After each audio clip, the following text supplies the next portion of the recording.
The courage to act, the resilience to keep going, and the discipline when motivation fades. This is Great American Underdog with your host, Ron Marvo. If you find value in this conversation, please be sure to subscribe and share it with someone that you feel needs to hear it. Thank you. Today's guest is Bobbi Croshaw, founder of the Healing Well Method, an integrative health practitioner helping women obtain root cause healing and reclaim their lives from chronic illness and autoimmune disease. After being diagnosed with multiple sclerosis, Bobbi was told she can end up in a wheelchair and that her only option was to manage symptoms. But through faith, self advocacy, root cause healing, and a refusal to give up on herself, her family, and her body, Bobbi rebuilt her health and now lives symptom free and medication free. Today, we're going to talk about faith, motherhood, listening to your body, reclaiming your identity, and what it really means to take your life back. Bobbi, it's an honor to welcome you to Great American Underdog. How are we feeling today? Great. I'm so excited to be here. I'm so excited to have you here. Ever since, of course, we first met, always a lot of feelings of alignment. And just from what you do, of course, and my wife being somebody who's a client of yours, I've seen firsthand the transformation that you provide with the Healing Well method. But Bobbi, I want to start right in the moment that someone might be listening who's afraid in their own life, maybe right now. When you were diagnosed with multiple sclerosis and told you can end up in a wheelchair, like what did you do to the way what did it do rather to the way that you saw your future, your life at the moment? What was going on for you at that time? So, I have actually been thinking a lot about this. So, it's funny that you asked this question. I think that most people, when they are feeling really bad and experiencing a bunch of symptoms that they don't understand, they first go looking for a diagnosis, thinking that that diagnosis is going to solve everything, that it's going to give them the peace of mind to have an answer, be able to claim what is going on with them. And they think that that's going to be their path forward, but really it stops right there. You get the diagnosis, and then you're told, like I was, you're either going to end up in a wheelchair or all you can do is manage these symptoms because there's no cure for what you have going on. And so I feel like in that moment, I know this was true for me, that I felt very lost even after the diagnosis came. I felt just worried and more sick, honestly. As soon as you hear those words, it's almost like you give yourself the disease. And not saying that you don't have it before, but I feel like every single person I talk to, once they get the diagnosis, they immediately start feeling worse. And I don't know if that is the stress of the diagnosis or us programming our body to then feel those symptoms, but it's scary. Yeah, no question. I mean, again, like you just said, it's the diagnosis almost tries to become part of your identity, especially if it feels very final, which, a diagnosis like that could very much feel that way. Did you experience those kind of feelings like I'm gonna just be stuck a certain way the rest of my life now and very final kind of diagnosis feelings? I think for me, before I got the diagnosis, I kind of felt like that because I Mm. was running into no answers. I was falling all the time, blacking out while brushing my teeth, getting up to go to the bathroom in the middle of the night, falling, giving myself a concussion, falling out of all of our vehicles, falling all day long. It was unbelievable, honestly, because I had always worked out and had always taken care of myself and I knew how to walk at 38 years old. But for some reason, I just kept falling all the time. So I had already felt like, oh my gosh, I'm going to be stuck here forever. I'm never going to get better. What's going on with me? Why is this going on with me? Why do I feel this way? And after I got the diagnosis, that really led me to my path of healing because I refused to accept it. At that point, I had already experienced several things in my life where doctors were wrong. So I had been seeing this specific neurologist for migraines for over a year, not getting better, actually getting worse. So when she said, oh, and now after we've run thousands and thousands of dollars worth of testing, it's multiple sclerosis, I felt like she was wrong. And I said, you are wrong. What do you know? I'm going to go find these answers for myself. And the more research I did, I realized, oh, it actually is multiple sclerosis. But then I started looking into what is the root cause of multiple sclerosis and how do you get that? And if you know how you get that, then how do you heal from that? And is healing even a thing? And I really kind of like spent all of my free time researching and deep diving this information, trying to connect the dots for myself out of desperation that led me to hope, basically. Yeah, and I feel like a lot of people in that moment would probably a lot of times crumble, like say, like, this is just how my life is going to be for now on. And it just sounds like because again, you've had doctors that misdiagnose you were wrong in the past. I have my own stories about that in my life with my family and my mom. Um, you immediately went to let me find answers, it sounds like. Yeah, I did. I went to immediately let me find answers. I went to there has to be a better way. I went to I don't want to stay stuck like this forever. And I'm really the type of person when somebody tells me I can't do something, I don't know if this makes me a rebel, but I'm constantly like, "Oh, no, I'm absolutely gonna do exactly what you just said I wasn't."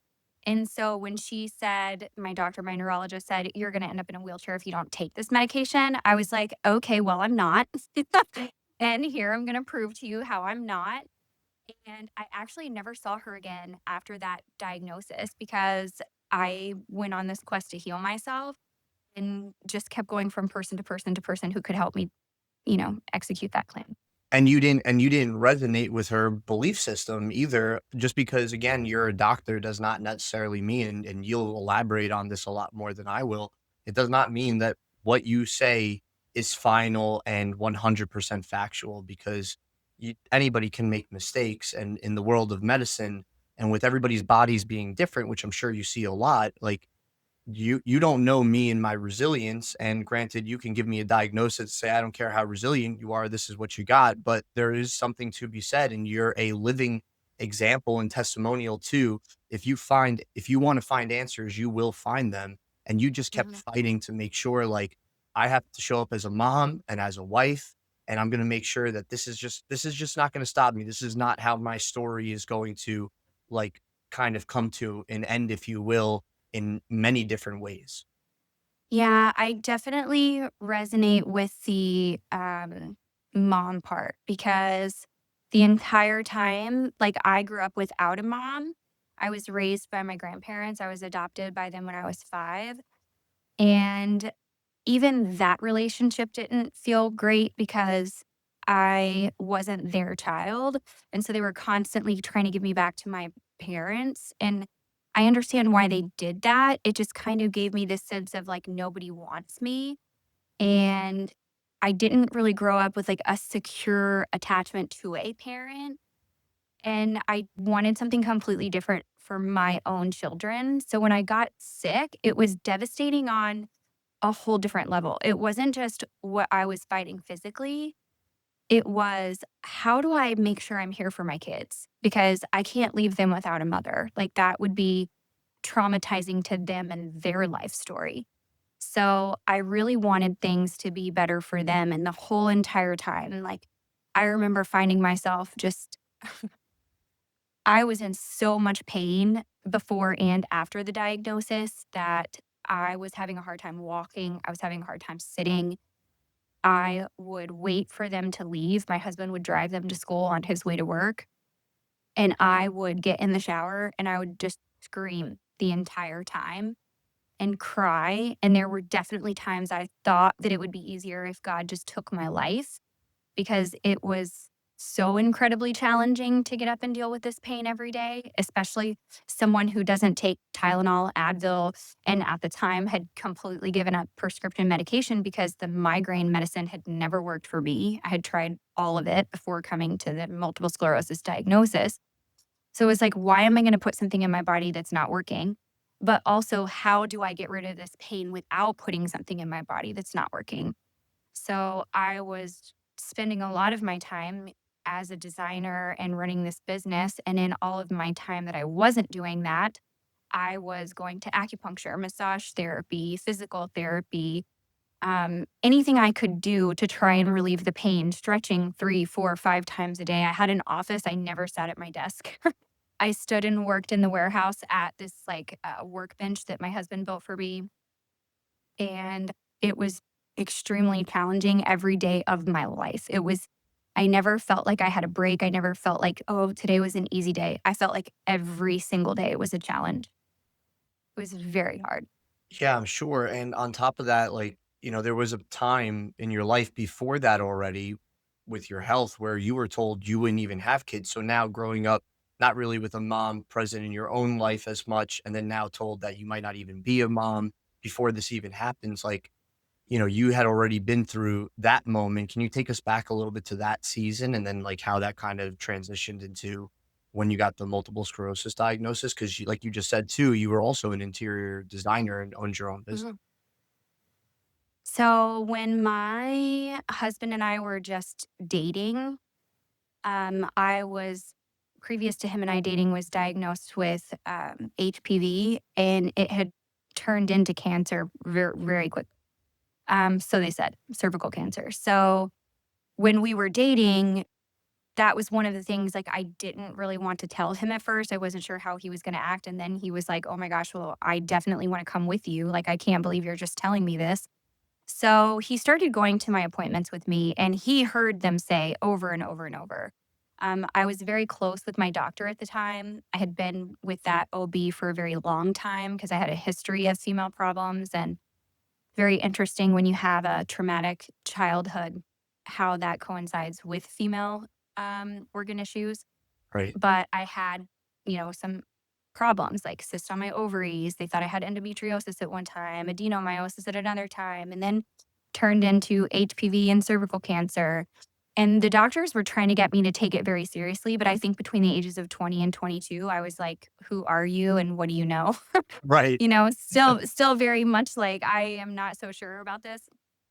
And so we were constantly going to the doctor at this one point in time where they were doing this thing called a colposcopy exam where they like pinch pieces of your cervix off and then test it.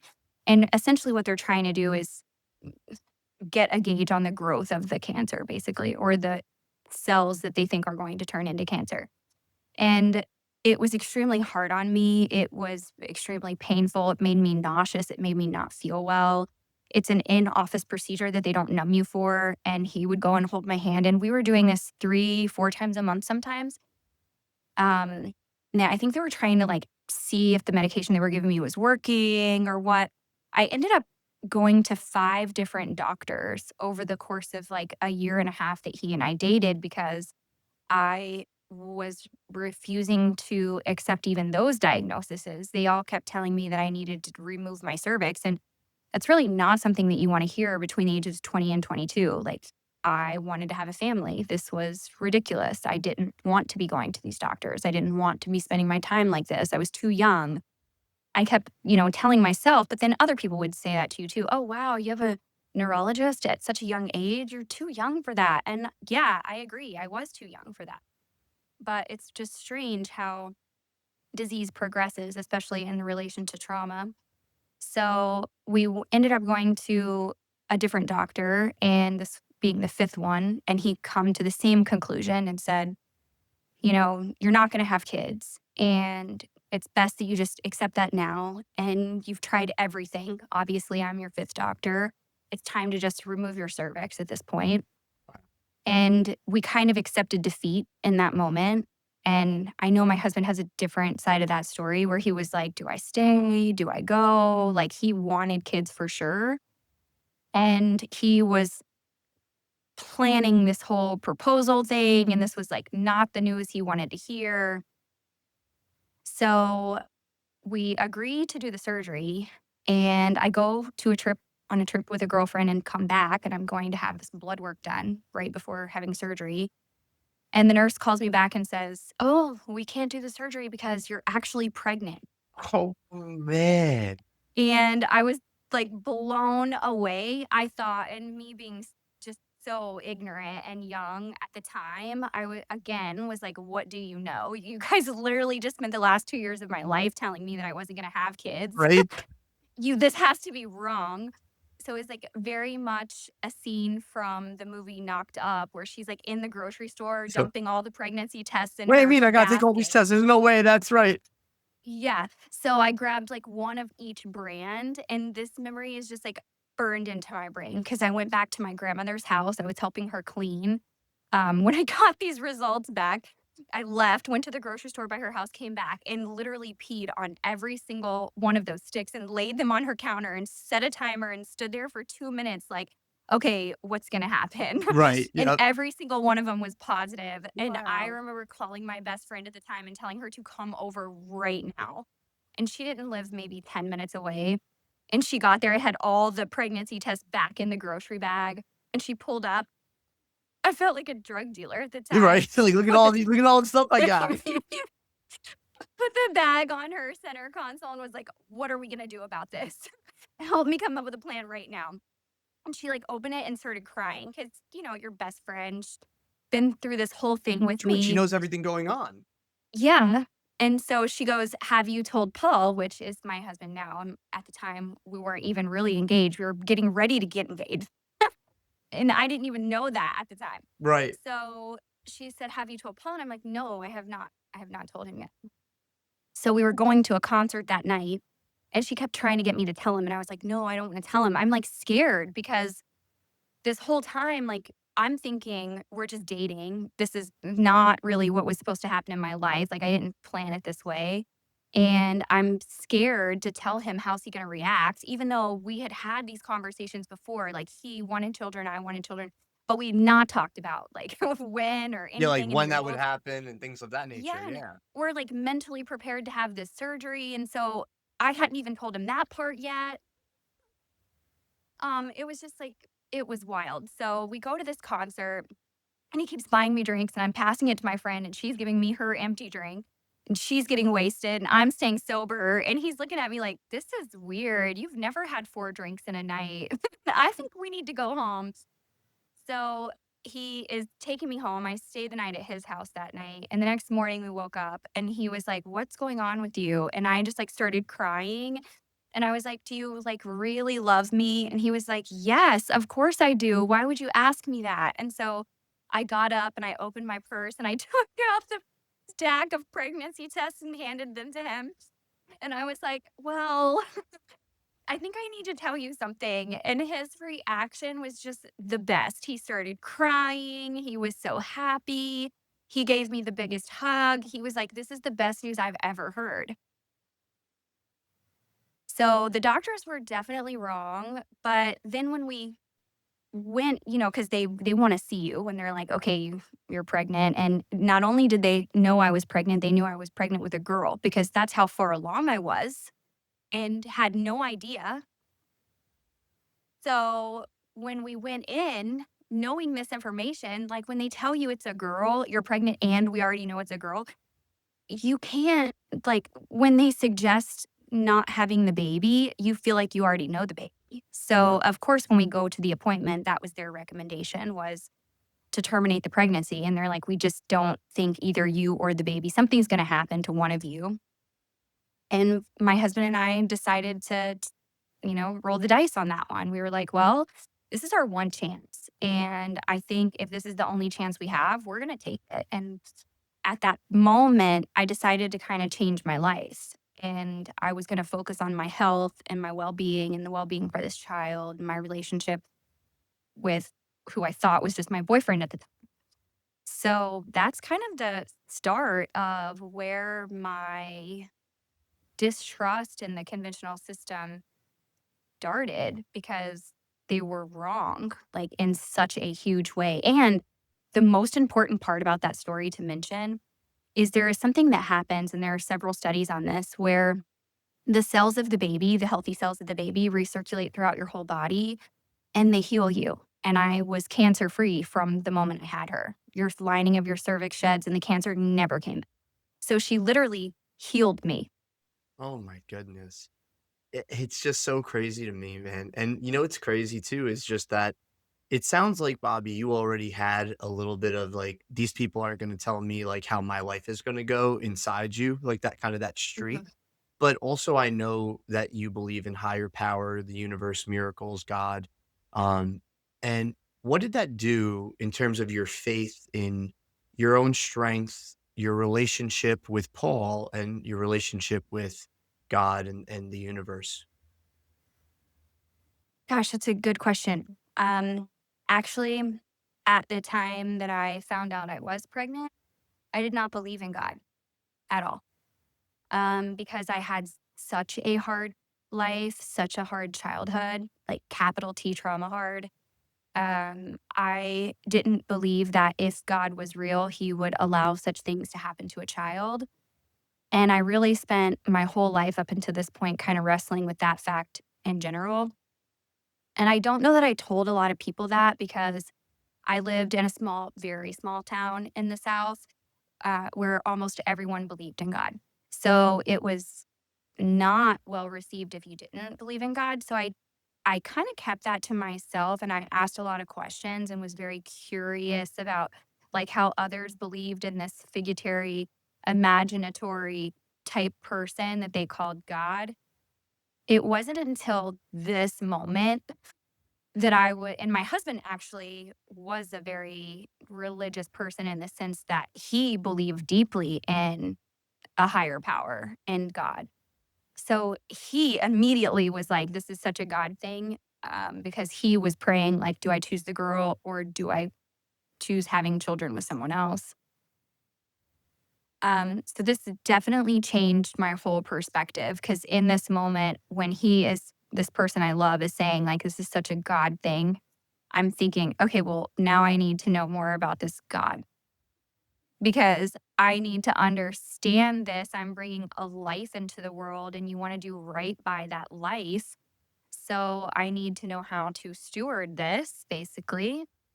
And I can't say that we immediately started to go to church because there is definitely some wrestling that happens around faith in not just a relationship with a spouse, but like any deep friendship or connection. One person always believes one thing, another person believes something else, and it's kind of hard to come together on those beliefs. So I feel like the first 5 years of our marriage were really tough in that sense, where he was trying to convince me and I was still a little bit of a denier. It really wasn't until we went through some very hard times. You know, we were married through the 2008 financial crisis, and my husband was in the automotive industry at the time. So we ended up moving in with my grandmother and like with both of our kids. And it wasn't the most glamorous life. So it still challenged if there's a God, why are all these bad things happening? I think my perspective on that now has completely changed. Yeah, that's a great way of looking at it in terms of, again, like just realizing that, hold on, wait a second, maybe there is something to what else is going on in the universe and with God. And like the one thing I do want to share, because it's so relevant, because I usually don't like to talk about myself when I'm interviewing somebody, but it's relevant to what you went through is my mom. And my mom was told in 1994 by 8 neurosurgeons that she had a cancerous tumor and 6 months to live, and every single one of them were wrong. And my father, at one point, I remember him saying, like, when he tells the story, "God, if you exist, like, you're not gonna take away my 23-year-old wife and our 2 Mhm. young kids need their mom." Because my sister and I, we were babies. I was maybe a year and a half old, and Jeanette was probably almost 3 or so. And he just went searching for answers, and I think that through searching for answers, looking for another way, God presented that, the universe found a way, and that really grew our faith for him and my mom, but also our household, for me, how I grew up, how I believed in higher power things. So, again, when you also have faith in yourself, but then also these other things that people tell you one thing and then a different result happens, like what happened with you medically, it's like there has to be something else going on here at the same time. But again, like you said, well, why all these hard challenges and things that are happening? Well, sometimes too, th- uh, people that are more spiritually connected, I feel, even when they don't realize it yet, they end up having certain obstacles or challenges put in their way for them to become the person that they were meant to become, if that makes sense. Because Mhm. now we Mhm. fast forward and like you get diagnosed with multiple sclerosis and you already have this muscle memory of, yeah, you could tell me that, but I have faith in myself. I have faith in God. I have faith in my relationship with my husband that that's not what that I'm not going to accept that as a final answer, and I'm going to start looking for other ways to heal. Is that accurate? I definitely feel like just reframing your thoughts around I am healing and kind of like building some affirmations around that. You and I know have talked about this before, rewiring your brain to accept those beliefs and really advocating for yourself and what you know you're capable of and learning the body. I would say learning the body was the most influential part of my healing journey. We are not taught how the body systems work together and how to keep those systems healthy. And once you figure that out, I truly believe that we are in the era of the end of all disease because everybody's right on the cusp of this information. And with social media now, that information is so free and so prevalent that you don't have to look that far or that hard Sure. to find that concept or that information. And I feel like that has changed everything about my healing journey and the way I even look at life in general. Yeah, well, on that point though, how can someone, I guess, Bobby, advocate for themselves and find healing without becoming reckless about it, overwhelmed, or feeling like they have to figure out everything, by going to social media? Because then the other piece of that too, which is, I know that you've dealt with in the past with social media, is like finding people that are giving misinformation or disinformation that Mhm, now people start gravitating towards, well, I found this on social media and really they're being got down a wrong path. mhm. So like how do you if you are experiencing something with autoimmune or chronic disease, how do you kind of advocate for yourself and also watch out for the potential, misinformation or disinformation? So that's a great question. And I do get asked this question a lot from potential clients that I'm interviewing. And I would say it's a real problem. I ran into somebody on social media who claimed that celery juice would kill parasites. I'm like, this is total BS. If this were true, I never would have got sick with multiple sclerosis because for 2 years prior, I was drinking celery juice on an empty stomach. And anybody who knows that knows what a commitment that is to health because it literally tastes like warm dirt water. You cannot cool it off. You have to drink it immediately from juicing it. Even if you keep your celery in the fridge, it's still not going to be cold when you're drinking it. It was awful. And there definitely is a lot of that disinformation out there. So I actually, and this, I guess, is an issue with the way that we as people live our lives these days with packed schedules and no margins.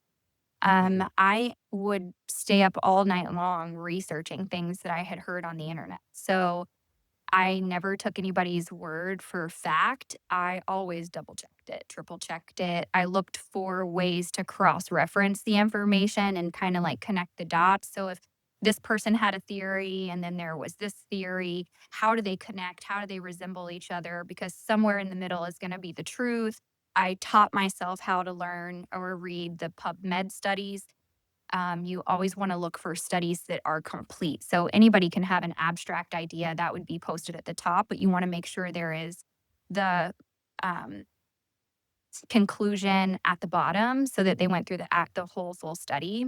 I always want everything to be very scientific in nature. I came from the conventional system to the holistic system. And the whole entire time I was on that journey, I was trying to prove all of this to myself. So there is a old video because I documented the whole thing, like my whole healing journey. I had a private Instagram account at the time and I was just recording for my friends, because it's easier to update a bunch of people on your health and what you're going through in this crisis in your life when you're just talking to, one person at a time via social media and people can watch as they can. And I was just recording these things and there's a video where I'm like talking about the parasite cleanse that I'm getting ready to start and I'm like I've never heard of this before. I've never done this before, but if this works, I'm going to be the biggest advocate. And I just replay that video and I cry because I'm like, look where I am now. And in that moment, I sound so stupid. As I'm talking about it, I'm saying the words wrong. You can see the inflammation of my face. I don't even look like the same person. So there's definitely a lot of bad information out there, but it's cross-referencing. Advocating for yourself means you're not taking somebody's word for it. You are doing the research. You're looking into it. Find somebody like me who is happy to share their source of information that they why they have the opinion they have. Like on my social media pages, I link all of these things so that if somebody's like, oh, I don't know if I believe that, they can click it and read it for themselves. I break the studies down. I show you how to determine if the study is a good one or not, who paid for it, who funded it. All of that matters too. And you kind of have to read between the lines. What I ended up doing in this time was I went from someone who could barely talk, barely remember her words, barely have a conversation, couldn't find her way in places that she was driving all the time, getting lost, to somebody who could remember all of this information. I completely rewired my brain in this process. So not only did I heal my physical body with symptoms that I could see outward, right? Like the migraines or the falling and the pain and the weird rashes, but I healed my mind and grew the capacity of what I could even learn or handle. And my husband talks about that all the time. He's like, I can't believe the amount of information that you can now read and retain is Mhm. unbelievable.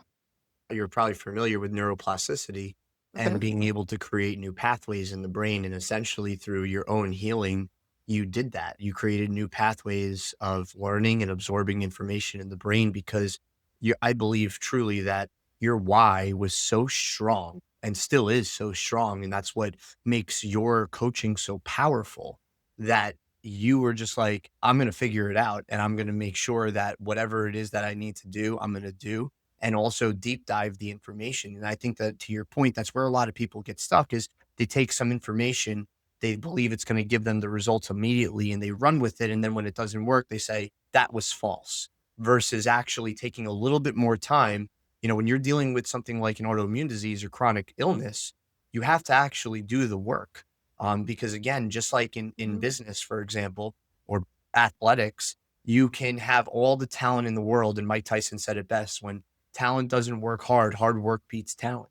Mhm. And if you already have talent and you work hard, or for example, in your case, you had the illness that was diagnosed to you, and you had the work ethic afterwards and the why. I'll take that instead of the talent in this case.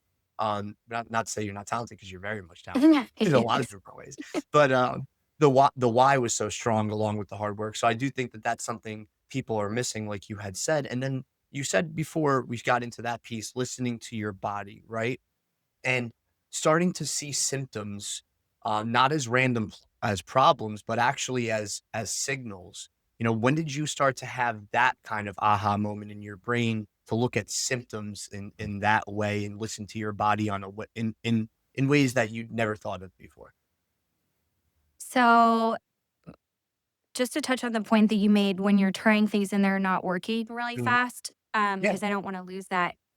There, healing is like peeling back the layers of an onion. The body can only handle a limited amount of things. For most people, it's three things at a time. So there might be something underlying going on. So where somebody says, "Oh, I did that, it didn't work for me." A lot of the times I find they either didn't do it long enough or a new layer was exposed to their healing. So that's one thing that I really focus on when I'm working with clients one-on-one is let's see this through. Like let's not stop too short. Let's see it through. If anything comes up along the way, please let me know. The details matter so much in healing. Your symptoms, just like you're saying, are communications from your body. And the way that I discovered this is people think that I did this the opposite way. People, when they hear my story, they think I went to school to be a practitioner and then healed myself. And that's actually not true. I healed myself first and was like, holy shit, you can actually do this. I have to tell everybody. So then I went back to school, or my husband put me back through school because he agreed that I had to do this. And I figured out the why afterwards. So I figured out how I actually did it or why it worked after I had already done it.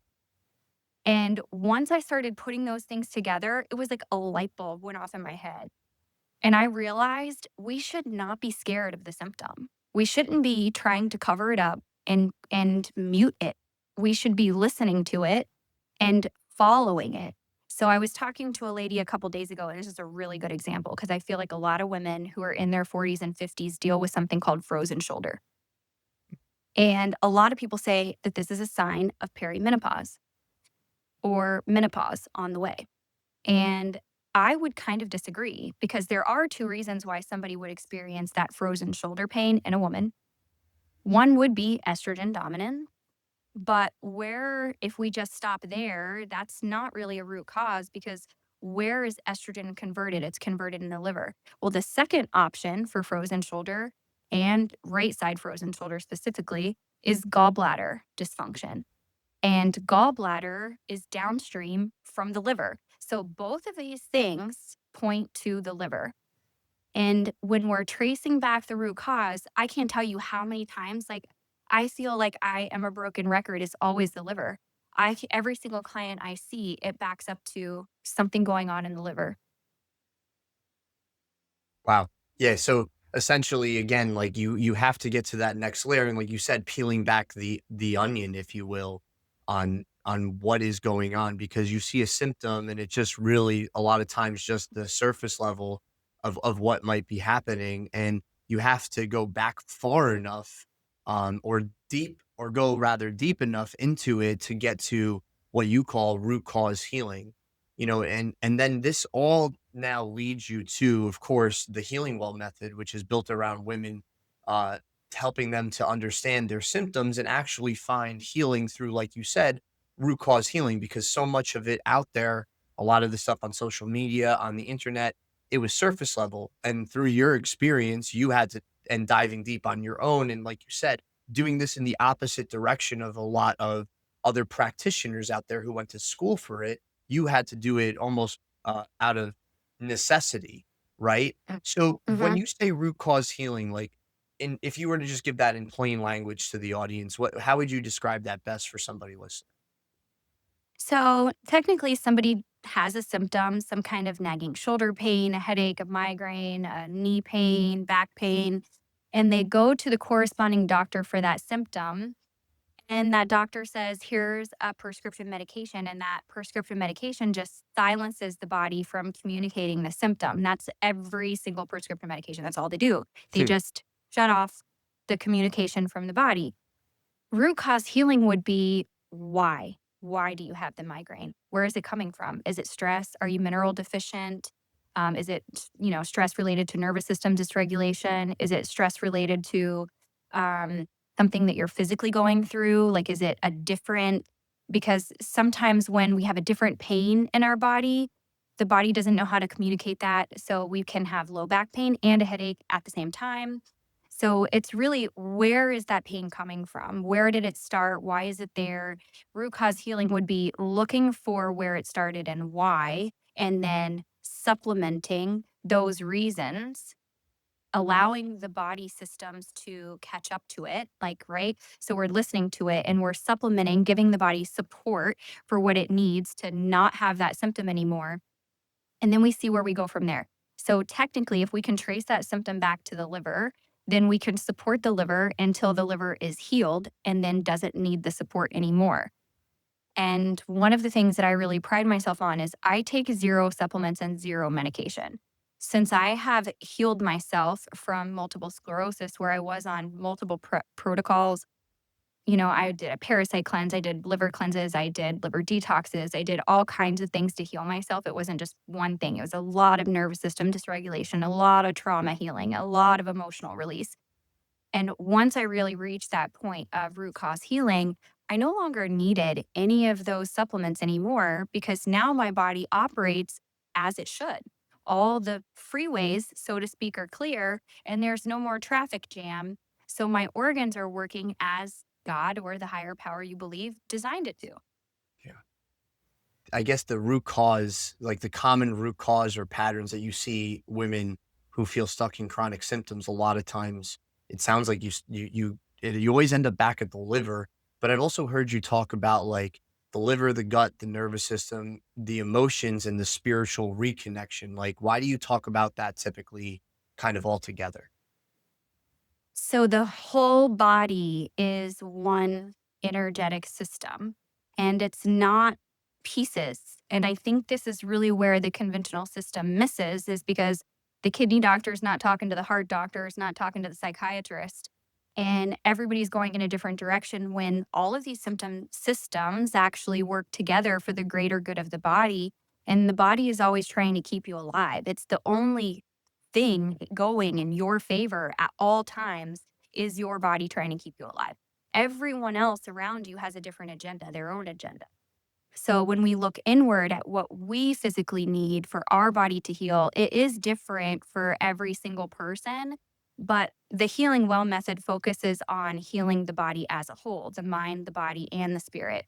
And we reconnect all of these things together so that the body can then function again as a whole, one whole body versus piece by piece. We live in a toxic world where we're constantly being bombarded with chemicals and toxins and all kinds of things that slow our liver down, which our liver is supposed to detox these things because our creator knew that we were going to live in a toxic world. He knew the beginning and the end. So he gave us a liver so that we could detox from these things. However, our severe nervous system dysregulation, because we live in this rat race society of more, more, more, more, more, has really been the detriment to our health because we don't know how to relax or be calm anymore. And so the gut is something I always start with because I say you can't flush the toilet. That would be the toxins from the liver if they're going to recirculate through the gut. The gut Hmm. is your first line of defense. You have something called a microbiome that needs perfect synchrony and balance to operate optimally. And when that's happening, um, the gut and the liver share the portal veins. So anything that's happening in the gut is happening in the liver and vice versa. So bacteria and pathogens constantly recirculate through there. And your nervous system is connected throughout your whole body. It controls your immune system, basically. So if you are someone who can't fight off disease or constantly sick, it's likely because you're stuck in fight, flight, freeze, or fawn, which is our four F's of our nervous system, or parasympathetic. You want to get into the state of rest and digest to be able to heal, to be able to digest your food. And all of those things are utmost importance when we're looking at healing. I always start with diet. What's on the end of your fork is literally the most important thing. And is our medicine. It's our fuel, it's our medicine. And in the Bible, if you're a religious person, Revelations 22:2 says the herbs will heal the nation, not the petroleum, chemical, stuff that pharma is giving us, but the herbs that are grown here naturally. So that's what we use to support the body to fully heal and function properly. So crazy to me that, again, the ability to be able to heal yourself exists, number one, inside of you already, right? Like your body's natural system that you have all works interlocked together. And like you said, like none of these doctors communicate with each other. And then all the things that you would ever need to take care of your body already exist on this planet.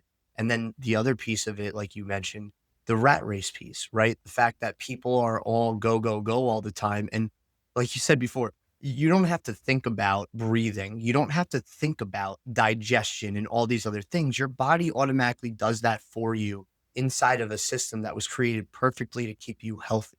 So being able to, we as a society tend to, it sounds like men and women, we move away from those natural things and are in such go, go, go, fight or flight mode all the time that your body ends up taking the toll of that subconscious to you. You're not thinking about that just the same way you don't think about having to breathe on a regular basis. And then now this is where I believe, and tell me please, where chronic illness or autoimmune disease can sometimes now come up inside your body or develop inside your body, if you will. For I guess, Bobby, for people that are worried about that or their nervous system being unsafe or feeling like something might be up with them, like what's something that they could start doing to feel more connection to their body or to be able to say like, hey, I haven't been feeling exactly right. Like what should be their first move? So the very first thing would be what's on the end of your fork. no processed foods, no, I like to eliminate right away gluten, corn, dairy, processed sugar. I limit protein because people who are stuck in fight or flight typically have low stomach acid. They're not breaking their protein down, they're not breaking their food down. We eliminate raw foods. This is also another big misconception in the healing industry in general. Your body has a much harder time breaking down the raw food, even in juicing, which is why I talked about the celery juicing in the beginning.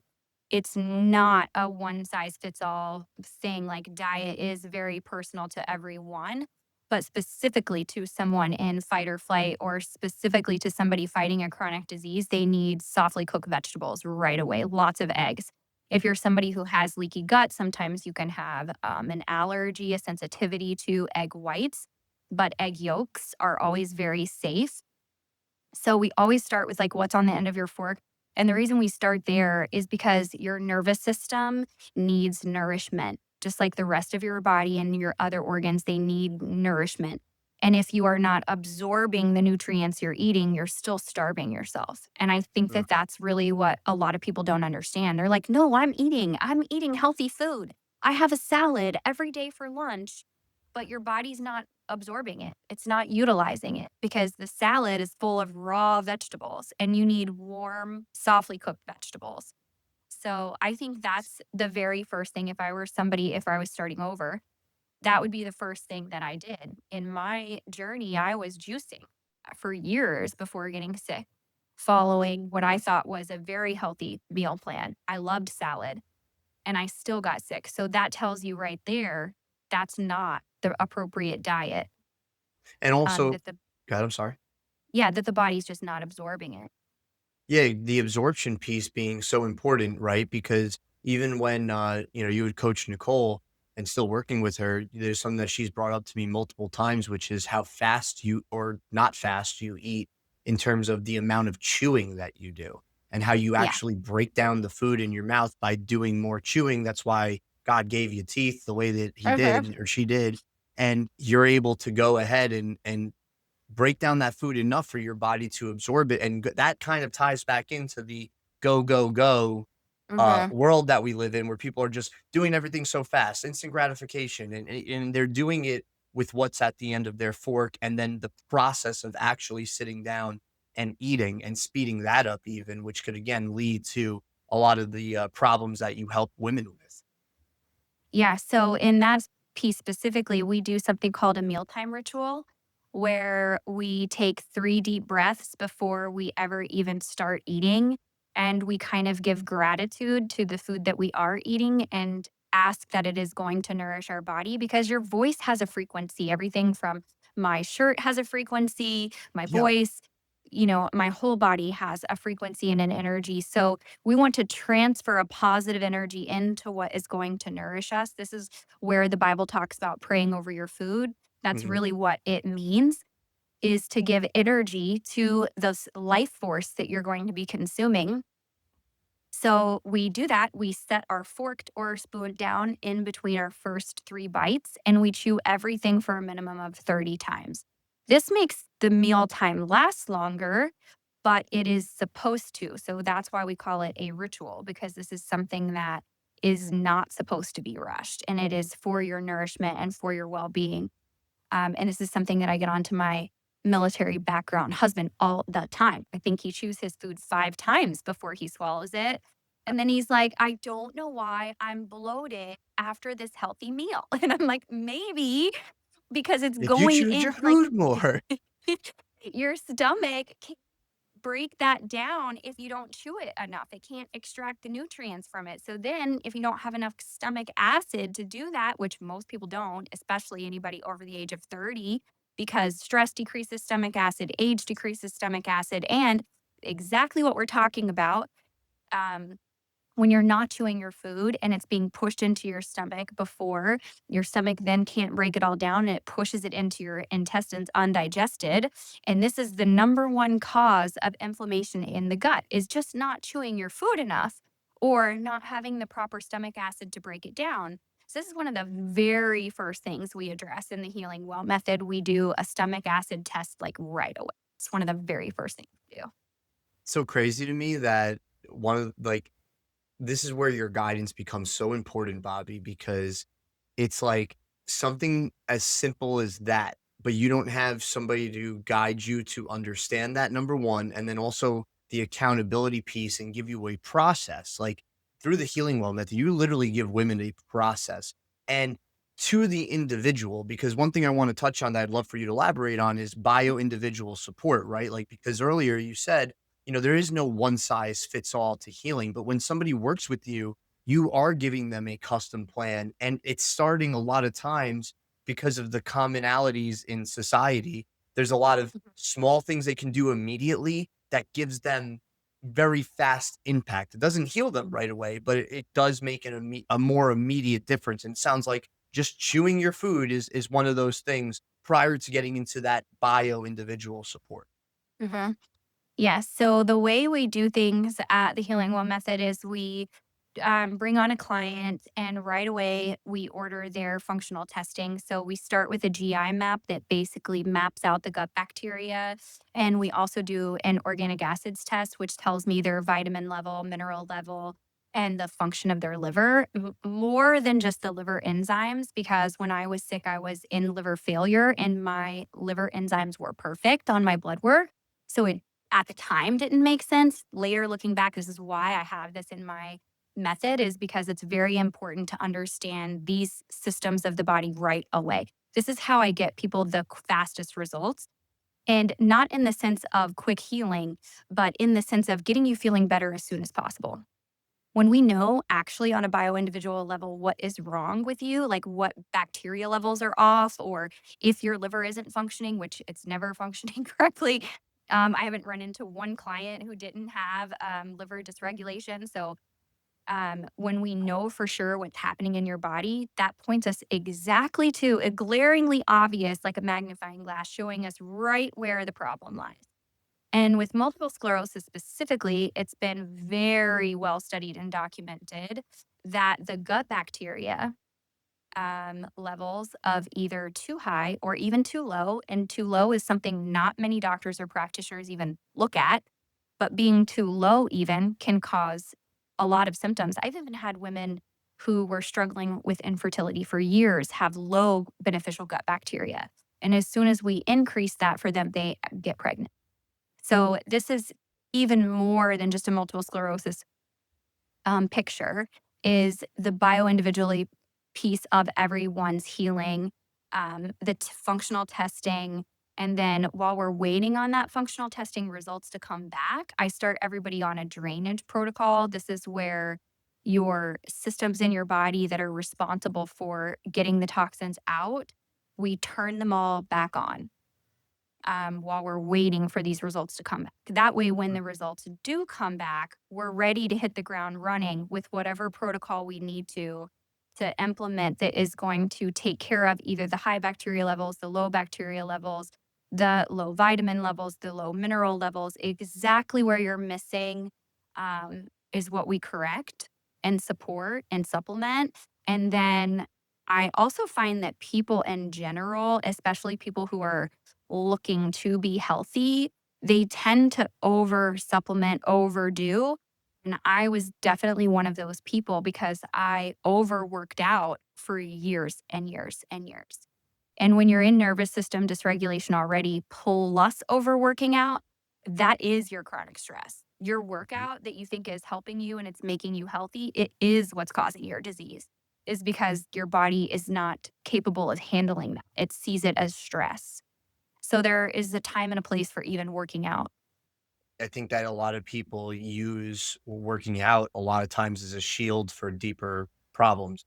Very much like burying yourself in your business or in a sport or something like that, because a lot of times it could be challenging. And I'm sure you've ran into this a lot with your clients is it's challenging to go and even want to believe that this is what is happening to your body. So you kind of not everybody like you, like, just now deep dives and wants to get into it. Of course, I'm not saying that there was the emotional piece for you, obviously, but some people then just like go, okay, well, that's there. And now let me just go change my focus on these other things so I don't have to think about it and deal with the problem. So, like, the woman that you built the healing well method for, who might feel dismissed or that she doesn't want to believe what's going on or is nervous to go out and find help. What is the message for those women that you have when it comes to finding help and starting the process?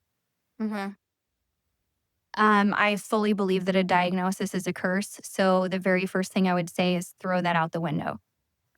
Your diagnosis is really just a classification of your symptoms. And just like we were talking about earlier in neuroplasticity and rewiring your brain, there are several studies. It's called the nocebo effect, where you can actually give yourself the disease. And we all know, like with your story with your mom, doctors are wrong all the time. So what they tell you is not necessarily fact. And I don't mean to upset anybody by saying that, but science should always be challenged. It should always be proven to be factual. And right now, we're not basing that off of a fact. We're basing it off of a symptom, a communication from the body. And we're not even looking into why or where it's coming from. So the first thing would be throw the diagnosis out the window and do not repeat it. Don't walk around saying, I have blank. If you want to say anything, if you're the type of person who needs empathy or sympathy in your life, and I'm not saying there's anything wrong with that because there is definitely a time and a place like when you are struggling and you need someone to pour into you and you want to say that you have something, it would be better to say, I am healing from multiple sclerosis because then your body knows already you're programming your mind to be in that healing state and that healing mentality. And that's, I just bring up Thinking and Grow Rich because it's a book that I've read a couple times of, that's auto-suggestion. Like, your subconscious doesn't know the difference, Mhm, essentially, but whatever you think about, you bring about, and you're mhm, suggesting to your body and your subconscious that I am healing rather than I have this. Because also the healing piece of it, healing is a verb. That is an act. It's an action. It's something that's actually happening in real time. So when you tell your body that, it changes everything. And even in business athletics, like, I have all these different people that come on the show. They're actively doing something about the situation that they have, and there's always that level of action, and sometimes that level of action isn't something that's happening on the external. It's something that you're telling yourself internally, and changing that internal dialogue every single day. mhm.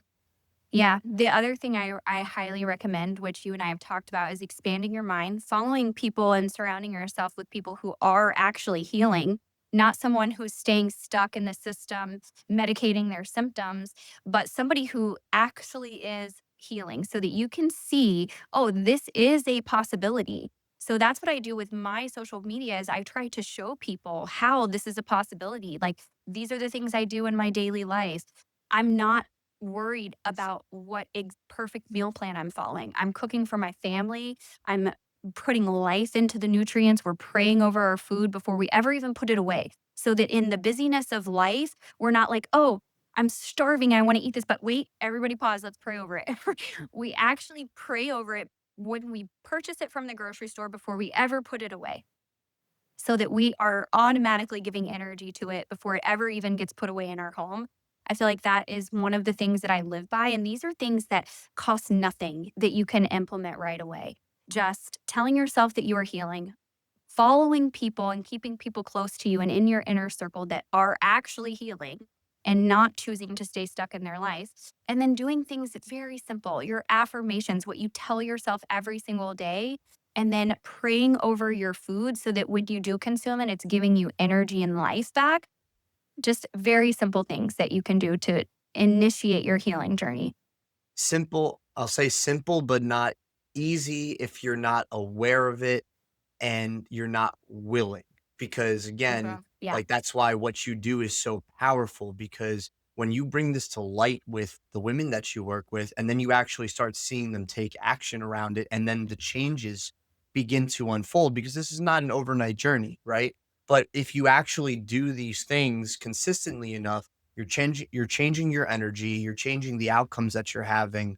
And sometimes it's a lot of times it's incremental, and then all of a sudden you look at the last 30 days and you go, my life is totally different. Even from Mhm. you working with Nicole, for example, me as her husband, and what the anti-inflammatory did in our household for me as well. I'd be so curious on what it's done for Paul.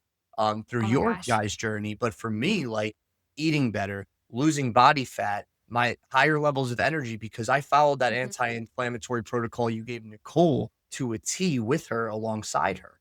And for anybody listening, whether you're a man or a woman, what Bobby does with the Healing Well method is just truly phenomenal because it just grounds you in actually healing your body and your mind. And then if for somebody again with autoimmune disease and chronic illness, it's just I almost want to say miraculous as long as you're willing to do the action and follow that bio individual support that you give, Bobby. And I just want to include that in here. Thank you. I definitely agree, but Nicole is like the poster child for success. She's somebody who came in right away, took everything very seriously, and followed it exactly as I asked her to. And her results were miraculous. She healed herself in 90 days.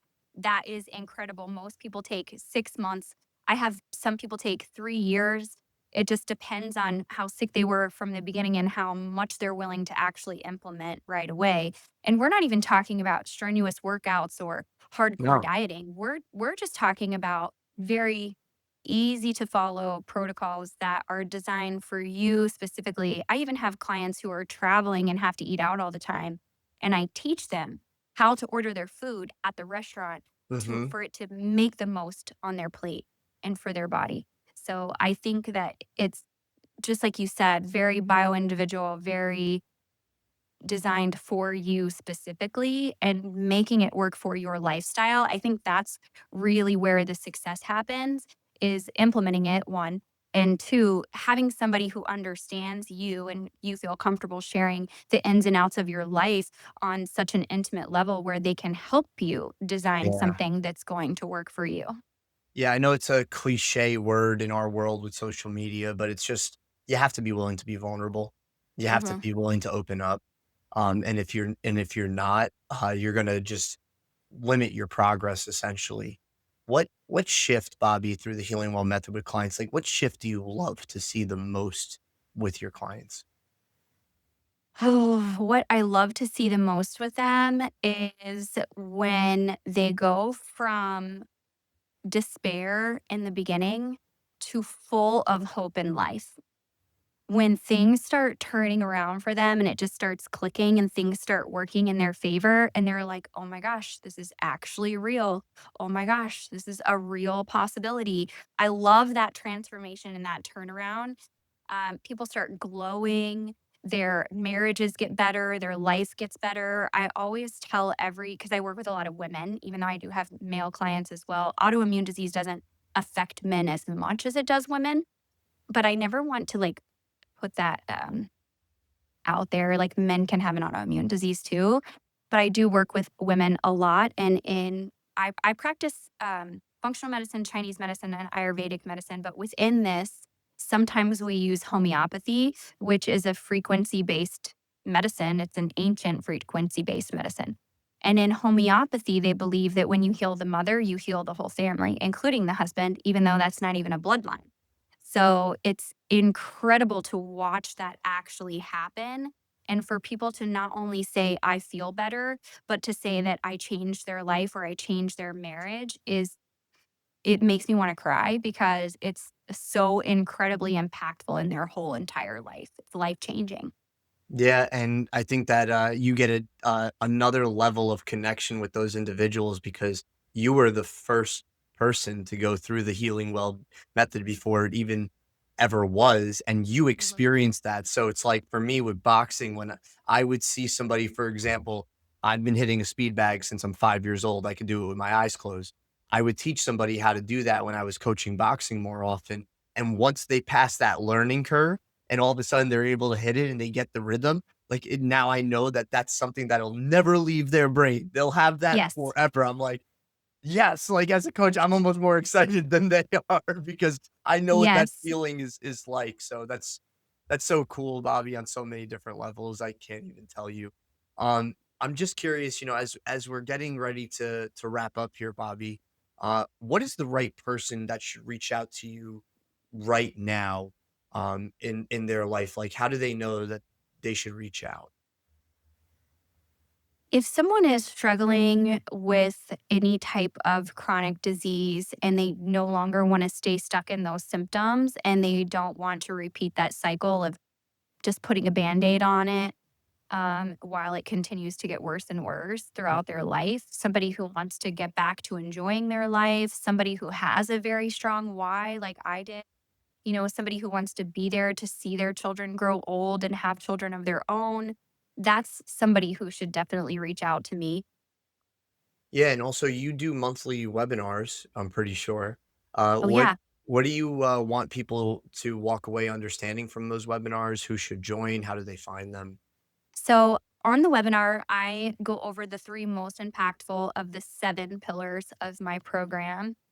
And some of the stuff I do is a trade secret. So we go over like I said, the three most impactful, and I teach you how to implement those into your life and why it's important to implement those into your life.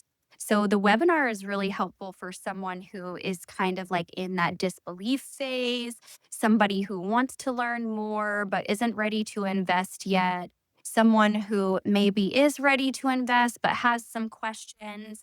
I also take question and answers at the end of the webinar.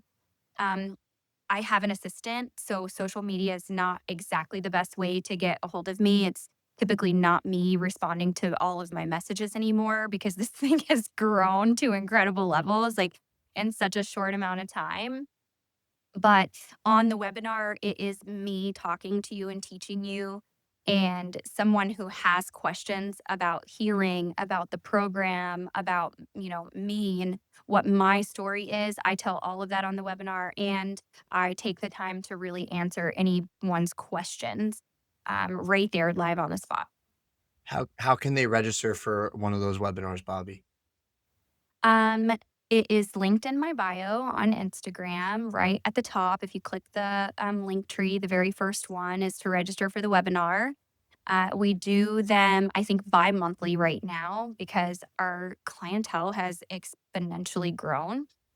Um, and I think the next one is June 25th, which is a Thursday. We're going to do it in the evening this time so that more people can attend. So, yeah, you could just find the link on my Instagram. Or I'm hoping tonight that I will start dropping some reels that explain kind of what we're going to do in that webinar.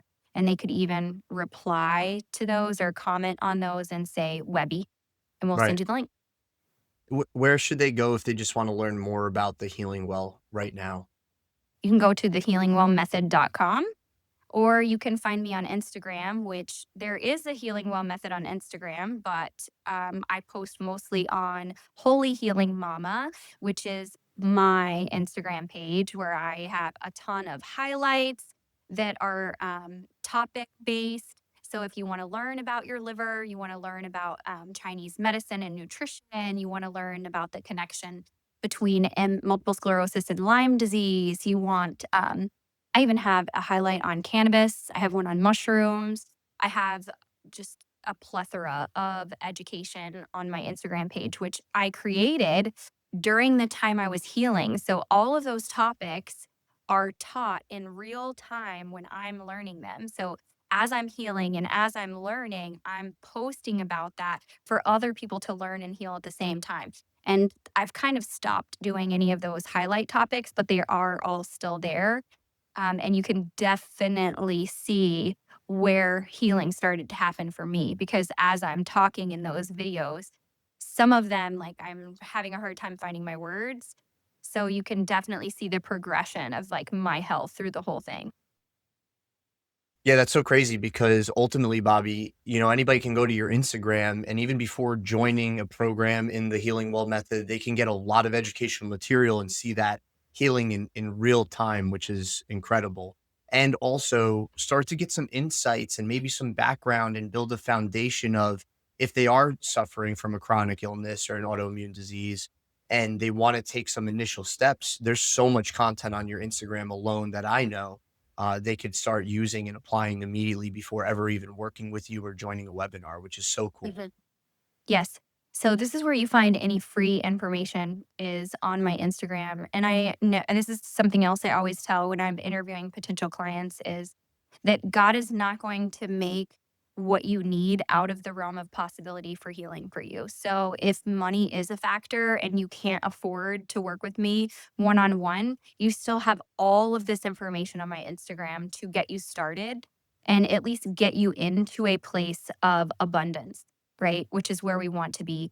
And that's also something that I teach within my program is how we rewire our mind to accept the healing and accept abundance in our life.